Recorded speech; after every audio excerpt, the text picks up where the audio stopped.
Love That Remains, An Inquiry, Fourth Movement, An Invisible Current by Liz Eaglesnake, June 26th, 2026. I lay stretched upon the cold earth beneath a thick wood blanket, the smell of smoke woven so deeply into it that it could have passed as part of the mountain itself. Above me, the stars stretched endlessly into the darkness. I was 8 years old. The Sierra unfolded in every direction.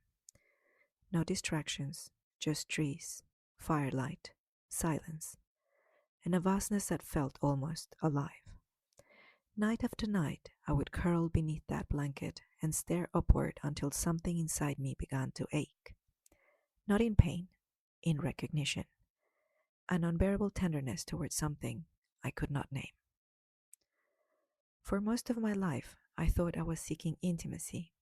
I wanted deep conversations, meaningful relationships, the feeling of being seen, and above all, the feeling of being deeply met. I wanted the kind of connection that allows two people to sit together and feel, if only for a moment, that neither is alone. For years, I assumed this longing belonged to relationship. It seemed obvious. If intimacy was what I craved, then another person must be the answer. Yet, over time, something about that explanation began to feel incomplete, because the longing is older than any relationship I had ever known. Long before I fell in love, long before marriage or grief, long before I had any language for it. The longing was already there, but at the time, I simply assumed I was a sensitive child. Years later, I began calling it connection, then intimacy. Now, I am no longer certain whether either word is precise, because when I follow the thread honestly, the pattern becomes difficult to ignore. The people change, but the longing remains. The relationships change, but the longing remains. The circumstances change, but the longing remains. Again and again, different faces have appeared, different loves and different seasons of life. Yet, beneath all of them, I have encountered the same movement, the same pull, the same ache towards something larger than myself. And eventually, I had to consider a possibility that I had spent years overlooking. What if I was never seeking another person? What if I was seeking a return to something I couldn't even name? Something that felt impossibly familiar and impossibly distant at the same time. Not union with another, simply union. The kind that sits quietly beneath ordinary experience. The kind that seems to dissolve a distance I could sense, but never name. One morning, that possibility became impossible to ignore. As I awoke before sunrise, I immediately felt immersed in love. Not love for anyone, not even love from anyone in particular, simply love. Before thought, before sensation, before narrative. An enveloping warmth so complete that it felt as though I had awakened inside a current that had been patiently waiting to be noticed. As I lay in bed, faces began appearing in my awareness. People who loved me, people who cared for me, people whose lives had touched mine. But something about the experience felt strangely poignant. Love appeared first. The people appeared afterward. The experience arrived before I could name its source. Days later, as if life were handing me clues, another observation began quietly challenging my assumptions. For years, I believed fear and love were opposites. Yet, on this particularly quiet day, I found myself capable of feeling both at the same time. Sadness appeared, fear appeared, and somehow love remained pleasant and available in my field of awareness. The pattern was becoming difficult to ignore.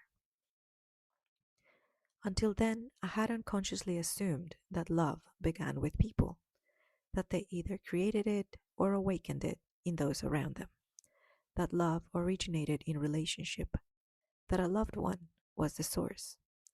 Yet the more closely I looked, the less complete my old explanations began to feel. What if relationship does not create love? What if relationship merely reveals it?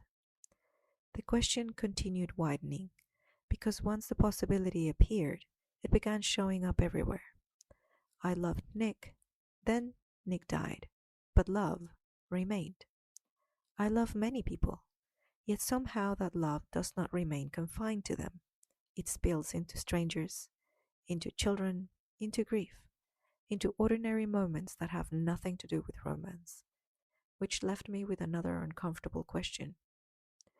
Does love belong to the beloved, or is the beloved a doorway? Perhaps this is the hidden purpose of relationship. Not possession, not completion, not even companionship. Perhaps relationship is one of the ways reality teaches us to recognize love, not merely in another person, but everywhere. My beloved once wrote, "Let the love I fear for you show me how to love a homeless person." The sentence made me pause, not because it was poetic, but because it was true. And now it was calling me back, as something in me immediately recognized it. Because love for one person had somehow become training for a larger capacity for love. The relationship had become a doorway. The beloved had become a teacher. The circle had widened. And perhaps what we discovered through one person was never meant to remain limited to that one person. I do not know exactly what love is. That question doesn't belong here. What I know is far more simple. That the longing I was projected onto relationship existed long before relationship ever arrived. The vastness I sought through another was already waiting beneath the stars. And the love I believed belonged to a particular people seems increasingly difficult to contain within any single form. And perhaps intimacy works the same way. Perhaps intimacy is not the destination. Perhaps intimacy is the doorway. Perhaps intimacy was never teaching me who to love, but teaching me how to recognize what had been there all along. A quiet invitation. Not every longing is asking to be fulfilled. Some longings seem to deepen no matter how many times they are answered. They move through relationships, through accomplishments, through identities, through seasons of life. And yet, something remains. Not because something is missing, but because the longing may have been pointing somewhere else all along.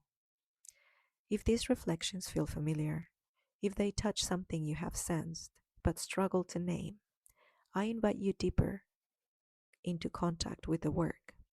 I am beginning to open small spaces for people standing inside similar questions. Not spaces designed to provide answers, spaces designed to increase contact with yourself, with reality, with the quiet movements that often become obscured beneath explanation.